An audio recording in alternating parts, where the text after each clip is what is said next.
میرے آقا مولا صلی اللہ تعالیٰ علیہ وسلم نے فرمایا قرب قیامت ایسے فتنے آ جائیں گے، ایسے فتنے آ جائیں گے، جو ان فتنوں کی طرف جھانکے گا وہ اس کو بھی اپنے اندر لپیٹ لیں گے۔ نہیں سمجھ آئی؟ فتنے آ گئے نا، ایسے فتنے آئیں گے، ہم تو ان فتنوں کے اندر جانے کے لیے تیار نہیں ہے نا، وہ تو فتنہ گر اور ہیں جو فتنہ بازی کرتے ہیں، کہتے ہیں جی یزید پر لعنت نے کی۔ میں نے کہا ہم نے سنا ہے بابا جی کو، فرمایا یزید تو لعنتی ہے جو امام علی مقام کے مقابلے میں آ گیا۔ اب بابا جی نے کہہ دیا، ہماری بات اگر مرنے کے بعد بھی کوئی امیر المجاہدین کے کسی ایک حرف سے بھی ٹکرائے، لفظ تو بہت دور ہے، ایک حرف سے بھی ٹکرائے تو ہماری بات مرنے کے بعد بھی غلط ہے، امیر المجاہدین کی بات ٹھیک ہے، بس یہ بات ہے ہمارا تو یہ موقف ہے۔ ہاں وہ ہم ان فتنہ گروں سے کہتے ہیں کہ فتنے سے باز آ جاؤ، امت میں فتنے نہ ڈالو، آگے تم نے کم فتنے ڈالے ہیں، ہمارا موقف سنتے ہو، ہم تو کہتے ہیں لعنت اللہ علیکم دشمنان اہل بیت، جتنی بار کہو اتنی بار لعنت ہے جی۔ اور وہ خالی اس پر یزید پر نہیں، جو قیامت تک کے لیے آل بیت کے ساتھ کسی قسم کی دشمنی رکھے، کسی قسم کا عیر رکھے، ہر اس شخص پر لعنت ہے ہماری طرف سے، ہمیں تو مسئلہ کوئی نہیں ہے۔ ہاں یہ بات علیحدہ ہے کہ جناب ہم نے اپنے بڑوں کا دامن بڑی مضبوطی کے ساتھ تھاما ہوا ہے، ہاں جی، ہم نے کبھی بھی ان سے آگے نکلنے کی کوشش نہیں کی۔ ہاں جی، ہمارے لیے حجت بات موجود ہے، اگر ہماری کوئی بات آ بھی جائے اور وہ امیر المجاہدین کی بات سے ٹکرائے تو ہماری بات پیچھے ہے، انہی کی بات آگے ہے۔ ہم تو جناب وہ نغمہ کجا من کجا ساز سخن بہانہ ایس سوئے قطار می کشم ناکہ بے زمام را، ہم تو اقبال نے کہا نا وہ جناب ہم تو اپنے بڑوں کی باتیں چرا چرا کر ہی بیچ کھا رہے ہیں، اس کے اندر لفظ اوپر نیچے ہو جائے تو فتنہ کرو، فتنہ نہ پھیلایا کرو۔ ہاں فتنہ گری، تمہاری اس فتنہ گری کی وجہ سے آج امت حضور کے در سے بھی دور ہو گئی، آج امت صحابہ و اہل بیت کی محبت سے بھی دور ہو گئی۔ ہاں اگر کوئی محبت رسول اور محبت صحابہ و اہل بیت پھیلا رہا ہے تو تمہیں اس کی تکلیف نہیں ہونی چاہیے۔ ہاں ہم یزید کی بات کرتے ہو، تم کہتے ہو لعنت، ہم نے اس دور کے یزید سے لے کر اس دور کے یزید تک ساروں کے سامنے کھڑے ہو کر کہا ہے، بلکہ جناب آج بھی ہم یہ کہتے ہیں کہ وہ بات نہیں کہ وہاں بیٹھ کر یزید پر لعنت کرنی اور جا کر پیچھے سے جا کر اس کے ہاتھ پر بیعت کرنا اور ابن زیاد بن جانا وقت کا۔ ہم نے اگر یزید پر لعنت بھیجی ہے تو پھر ہر دور کے یزید پر لعنت بھیجی ہے۔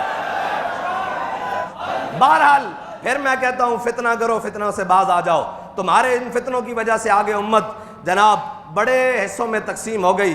آج جناب ناموس رسالت کے مسئلے پر بھی امت کے جناب دو رائے بنا دی گئی، پھر محبت صحابہ ناموس صحابہ پر بھی امت کی دو رائے بنا دی گئی، پھر ناموس اہل بیت محبت اہل بیت پر بھی دو رائے بنا دی گئی۔ نہیں ہم ایسا دل رکھتے ہی نہیں، نہ شبم نہ شب پرستم۔ ہمیں پتہ ہے کہ ہم نے صحابہ و اہل بیت سے محبت کیسے کرنی ہے۔ آج جو چیز ہماری نظر سے نہیں آئی، ہم وہ تھوڑی ہیں کہ جناب جو بالغ ہوا دین کے اندر اس کی اپنی رائے، جو بالغ ہوا دین کے اندر اس کی اپنی رائے، جس نے 4 سطریں پڑھ لی دین کے اندر اس کی اپنی رائے۔ نہ ہماری کوئی رائے نہیں، ہمارے پاس وہی رائے ہے جو امیر المجاہدین کی ہے، ہمارے پاس وہی رائے ہے جو امیر المجاہدین نے جن سے پڑھا ان کی رائے ہے، پھر ان سے پڑھا۔ ہم لاوارث نہیں ہے، نہ ہم کوئی ایسی بات ہے کہ ہم اکڑ جائیں۔ نانا اقبال کہتا ہے فتنہ ملت بیدا ہے امامت اس کی، فتنہ ملت بیدا ہے امامت اس کی، جو مسلمان کو سلاطین کا پرستار کرے۔ ہاں جی، ڈھونگ حسینیت والا ہو لیکن ہر دور کے یزید کے ساتھ جا کر تعلقات ہوں، اور پھر جناب اس کی مجلس شورا ہو یا مجلس عاملہ ہو یا جناب اس کی وزارت ہو یا سفارت ہو یا اس کے ساتھ تصویریں بنا کر جناب بین الاقوامی سفارت کے رنگ دکھائے جائیں۔ ہم سے تو ایسی حسینیت نہیں ہو سکتی۔ ہاں ہم سے تو وہی حسینیت ہے جو امام علی مقام نے فرمایا تھا، حل من ناصر ینصرنا، فرمایا کون ہے قیامت تک ہمارے رستے پر چلتے ہوئے، ہمارے طریقے کو اختیار کرتے ہوئے ہمارے نانے کے دین کی مدد کرے۔ ہمارے پاس تو وہ حسینیت ہے کہ اپنا سودا بیچ کر بازار سونا کر گئے، اپنا سودا کون سی بستی بسائی تاجران اہل بیت۔ اور ہمارے پاس وہ بھی نہیں ہے کہ جس کو سننے سے کسی کو شک پیدا ہو ہماری گفتگو سے کہ جناب یہ دائیں جا رہا ہے یا یہ ناسبیت کی طرف جا رہا ہے، یہ خارجیت کی طرف جا رہا ہے۔ نہ ہم اس علی کے ماننے والے ہیں۔ جناب کیا کیا ہے مولا کائنات نے؟ ناسبیت کی جڑ بھی کاٹ کے رکھ دی ہے اور خارجیت کی جڑ بھی کاٹ کے رکھ دی ہے۔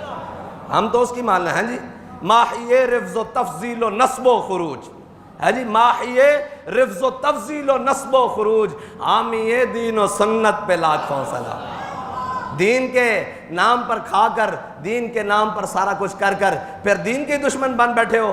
جو دین کے لیے بات کرے تو اسی کے جناب بات کر رہے ہو۔ ہمارا موقف وہی ہے جو امیر المجاہدین کا موقف ہے۔ امیر المجاہدین نے کیا فرمایا؟ یزید تو ہے ہی لعنتی جو امام علی مقام کے مقابلے میں آیا۔ بس ہماری بات ختم ہو گئی، اور جناب ہمارے پاس تو کوئی اس سے دائیں بائیں والا ہے ہی نہیں، اور نہ ہم کوئی ایسی رویہ رکھتے ہیں کہ جب دین پر بات آ جائے تو دین کے معاملے میں ہم اپنی رائے رکھتے ہوں۔ نہ ہمارے پاس نہیں۔ اقبال نے کہا فتنہ ملت بیدا ہے امامت اس کی جو مسلمان کو سلاطین کا پرستار کرے۔ اقبال پیچھے کیا کہتا ہے تیرے زمانے کا وہی امام برحق جو تجھے حاضر و موجود سے بیزار کرے۔ بات اتنی بات ہے، حضور نال محبت کرنی اور فتنہ نہیں پھیلانا، اور فتنہ نہیں پھیلانا۔ اگر امت کسی جانب جا رہی تو تسی کسی دے ٹاؤٹ نہ بنو۔ ساڈا موقف وہی ہے جو امیر المجاہدین دا موقف ہے جی۔ اور ہر دور دا یزید دا، او یزید بھی لانتی تے جڑے اج دے دور تے حسینی کردار ادا کرن تے انہاں دے مقابلے چ پسے پردہ جا کے انہاں دے نال گلاں کرن کہ ٹھیک ہے جی اسی تواڈے نال ہاں، انہاں نوں چکو، انہاں نے آئے روز بنائی ہوندی گل۔ جڑے اج حسینی کردار ادا کرن تے انہاں دے خلاف جڑے یزید نال جا کے بہن، اسے جناب یزیدیت دی صف شامل ہیں جڑی سوچ یزیدی اتوں لے کے تھلے آ رہی۔ بہرحال اسی مولانا حسن رضا نے کہا یوں کہا کرتے ہیں سنی داستان اہل بیت، اے بے ادب گستاخ فرقہ کو سنا دے اے حسن کہ یوں کہا کرتے ہیں سنی